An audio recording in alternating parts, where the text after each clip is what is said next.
Last night, my girlfriend Emily and I got into one of the heaviest fights we've ever had. We've been together for almost 3 years, and for the most part, things have been steady. But recently, something started bothering me. Every single weekend, she's been hanging out with her ex. At first, I tried to brush it off. She said they were just friends, that they had history, and knew each other better than anyone else. But week after week, I kept noticing the same pattern. Saturday afternoons gone, Sunday evenings spent catching up with him. I finally asked her straight up if this was going to be a permanent thing. I told her it was eating away at me, that it felt wrong. She looked at me like I was being unreasonable and said, "If you don't trust me hanging out with Daniel every weekend, then maybe we're done." She said it so casually, like the relationship we built could be thrown away just because I didn't want her spending all her free time with the guy she used to sleep next to every night. That sentence wrecked me. It wasn't just the words, it was how quickly she reached for the idea of breaking up instead of reassuring me. I thought about all the little things. How her phone is always face down when she's with me. How she laughs at his texts but barely glances at mine sometimes. How she never invites me when they meet. She insists nothing is going on, but everything in my gut screams otherwise. I don't want to be the controlling boyfriend, but isn't it normal to draw a line here? I would never spend every weekend with my ex and expect her to be okay with it. To me, that's disrespectful.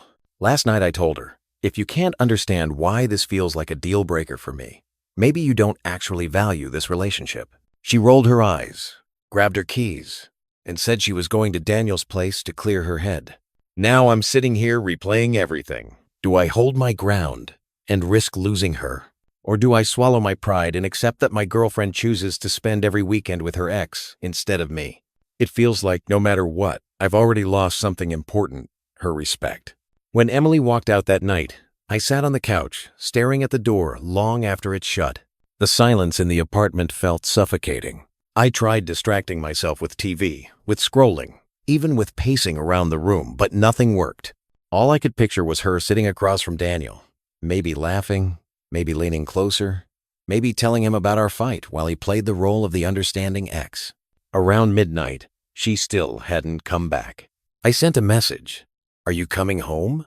It stayed unread for over an hour. My chest tightened with every minute that ticked by.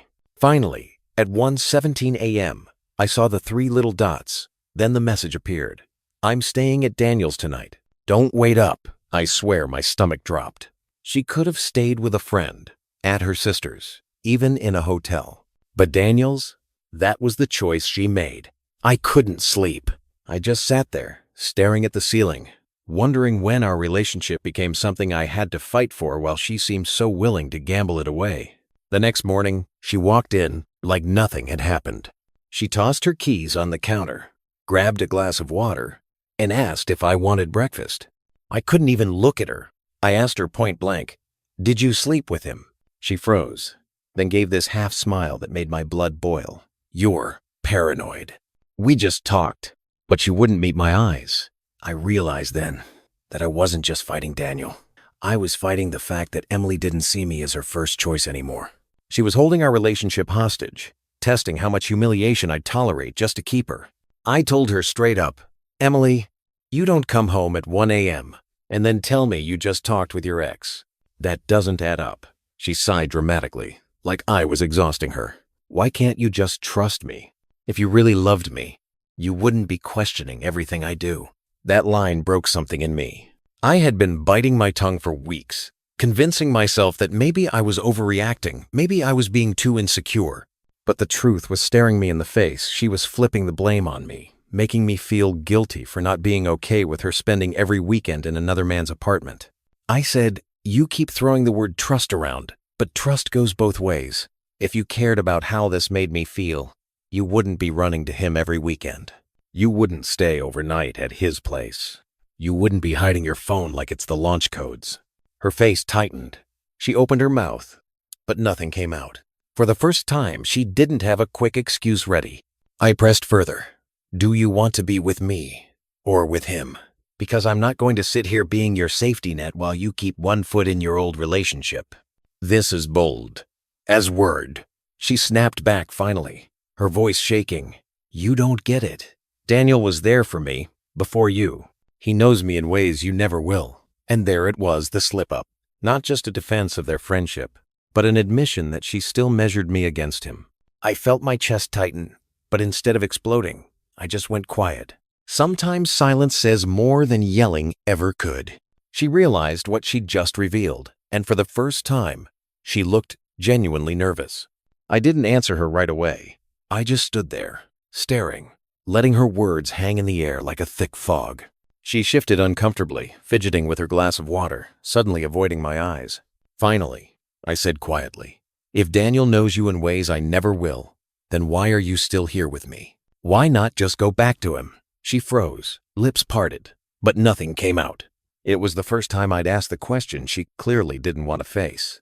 My phone buzzed on the table, and out of pure instinct, I glanced at it. A notification had popped up on the shared iPad linked to her account, a message preview from Daniel. It read, "Last night was amazing. Wish you stayed longer." My heart stopped. I didn't even have to open it. The preview alone was enough. Slowly, I turned the screen toward her. Her face drained of color. She tried to grab the iPad, but I pulled it back. "So, this is what just talking looks like?" I asked, my voice low but steady. Her mouth opened, then closed again. She muttered, "It's not what you think." But even she didn't sound convinced. My hands were shaking, but I forced myself to stay calm. "You wanted me to trust you. You made me feel crazy for even asking questions. And now this." Emily broke. Then she started crying, begging me to let her explain, swearing it was a mistake, that she didn't mean for it to happen. But all I could hear was the sound of her walking out at 11 p.m. to be with him, then coming back in the morning and lying straight to my face. In that moment, I knew something had shattered that couldn't be fixed. Her sobs echoed through the apartment, but I felt strangely detached, like I was watching a scene unfold from outside my own body. She reached for me, clutching at my arm, her voice breaking. "Please, Alex, you don't understand. I was confused. I didn't mean for it to go that far." I pulled away. "Confused?" I repeated, my tone sharper now. "You weren't confused when you walked out of here at midnight. You weren't confused when you stayed overnight. And you definitely weren't confused when you let him text you about how amazing last night was." Her tears turned desperate, almost frantic. "It was just one mistake, one night. I swear it won't happen again. Don't throw us away over this." I laughed, but it wasn't the kind of laugh that held any joy. It was bitter, hollow. "You threw us away the second you made me the backup plan.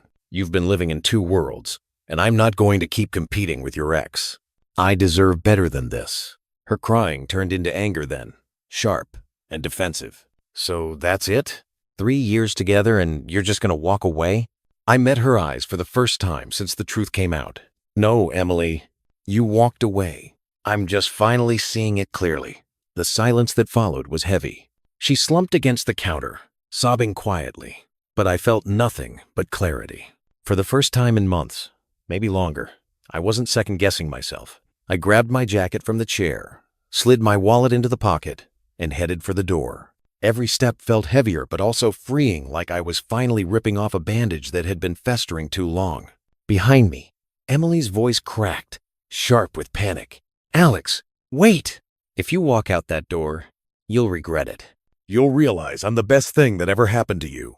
I stopped, hand resting on the doorknob, my back still to her. The words stung, not because I believed them, but because they revealed exactly how she saw herself: untouchable, irreplaceable. That arrogance, even in the middle of being caught, told me everything I needed to know. Slowly, I turned and looked at her. Her mascara was streaked, her hands trembling as she reached out like she could pull me back with nothing but desperation. "No," I said, voice calm, steady. "I'll regret staying with someone who disrespects me. Walking away? That's the first choice I've made for myself in a long time." Her face crumbled, anger dissolving into pleading. She rushed forward, blocking the doorway, whispering through tears, "Please, just give me one more chance. I'll cut him off. I'll prove it to you." For a brief second, my chest tightened. Part of me wanted to believe her, to rewind everything and pretend we hadn't reached this point. But then I remembered the late nights, the excuses, the lies, the constant knot in my stomach. I stepped aside, gently but firmly moving her out of the way. "You already had your chance, Emily. This was it." And with that, I opened the door and walked out, the sound of it closing behind me, echoing like a final chapter slamming shut. The air outside felt colder than I expected, sharp against my skin as I walked away from the apartment. For the first time in months, my chest wasn't weighed down by suspicion and doubt. It was heavy with loss, yes, but there was also a strange sense of relief. I spent the next few days at my brother's place, trying to piece myself back together. Emily blew up my phone with messages, at first long paragraphs, begging me to come back. Then angry bursts accusing me of giving up too easily. And finally, short, desperate pleas that just said, "Please." I didn't answer any of them. On the fourth night, I got a message I didn't expect. It wasn't from her. It was from Daniel. Just a simple line. "Hey man, I think you should know something." For a moment, I just stared at it, debating whether to even reply. Part of me wanted to delete it and never give him the satisfaction.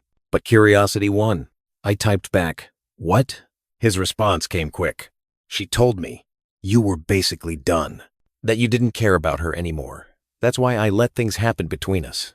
But the way she's been blowing up your phone, I don't think she was honest with either of us." I sat there, phone in hand, my stomach twisting. It didn't excuse him. He knew she was with me, but it painted a clearer picture. Emily hadn't just betrayed me. She'd lied to both of us, playing two sides, until it all collapsed. And in that moment, I realized she wasn't the one I'd lost. She was the bullet I'd dodged. I stared at Daniel's message for a long time. My first instinct was anger. He had crossed a line no matter what story Emily fed him. But buried under that anger was something else. Clarity. I wrote back, "You knew she was with me. You could have said no." A pause. Then his reply came. "You're right. I messed up. I won't make excuses. But I need you to know. She told me you were already seeing someone else. She made me believe I wasn't breaking anything." I sat there, shaking my head. It was almost unbelievable how far she went. Weaving lies for both of us. Twisting reality so no one could call her out. I realized she'd been fighting so hard to keep me from leaving, not because she loved me, but because she hated losing control. I told him, "She played both of us.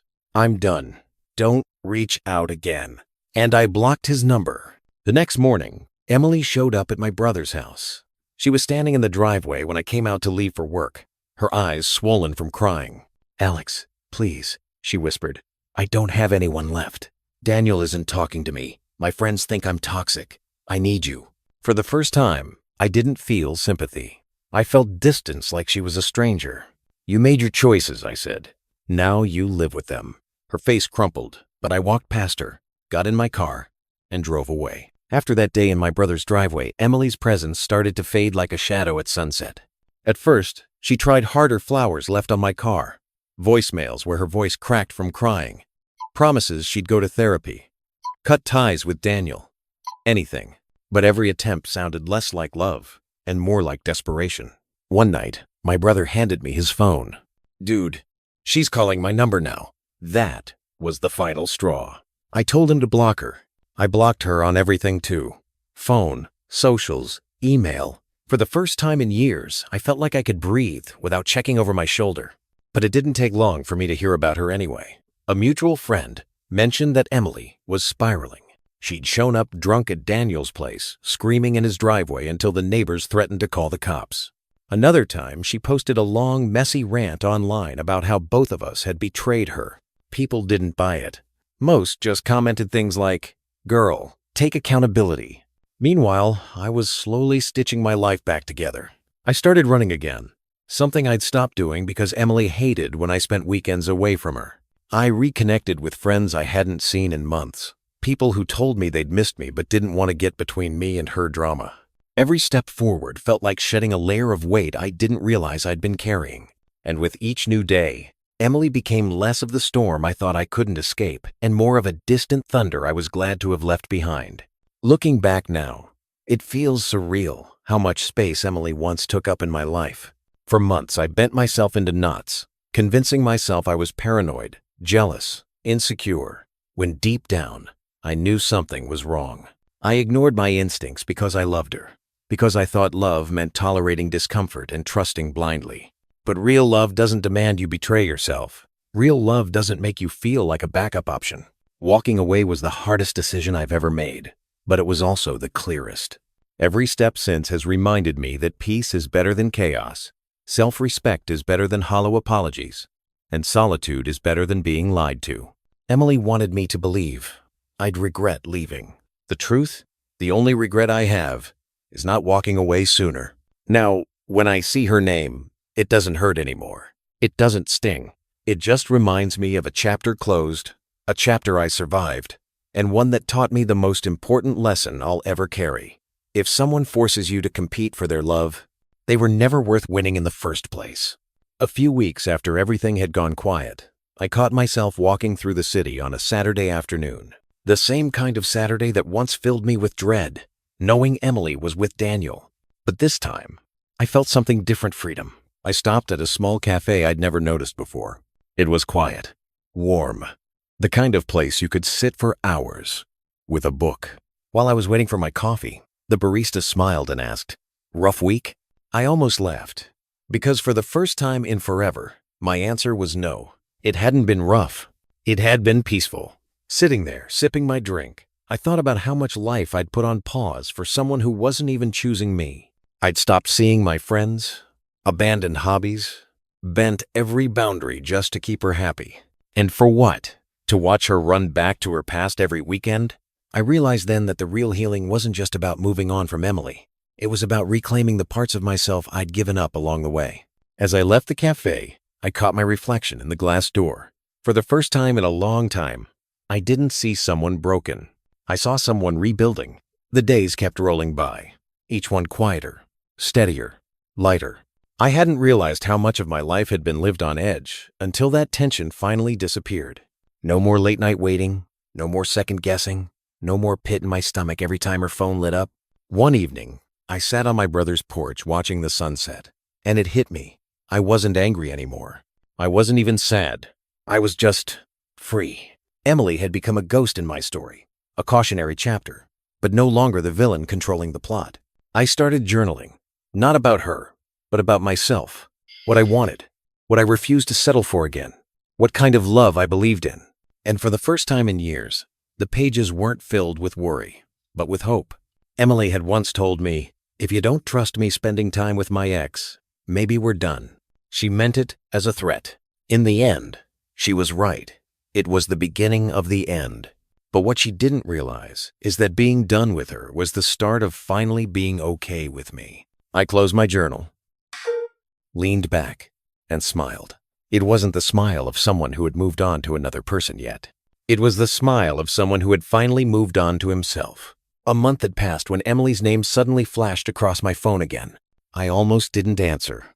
I had promised myself I was done, but curiosity got the better of me. Her voice was softer than I remembered, almost shaky. "Alex, I just wanted to say I'm sorry for everything.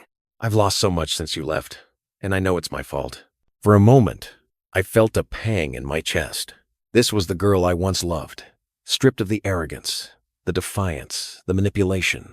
But then I remembered the sleepless nights, the lies, the message from Daniel. "I appreciate the apology," I said carefully, "but we can't go back. Too much damage was done."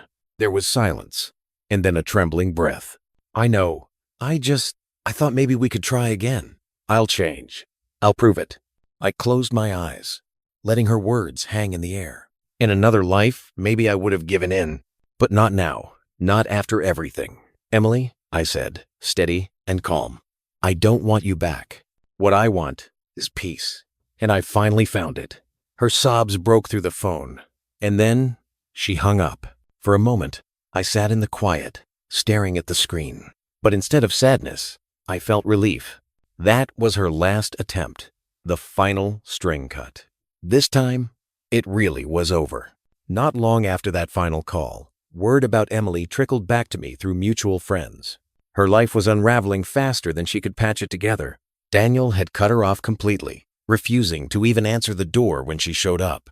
The friends she used to lean on were keeping their distance, tired of being dragged into her chaos. She started bouncing between short-lived flings and lonely weekends, posting cryptic messages online about fake people and loyalty being dead. To anyone else, it probably looked like bitterness, but to me it was clear she was falling apart without the control she once had over everyone around her. And for the first time, I didn't feel pity. I didn't feel anger. I felt nothing. She was living the consequences of her own choices, and I was no longer tied to the wreckage. Meanwhile, my own life was the opposite. I was reconnecting with old friends, taking trips I'd put off, even exploring new hobbies I never had the freedom to try.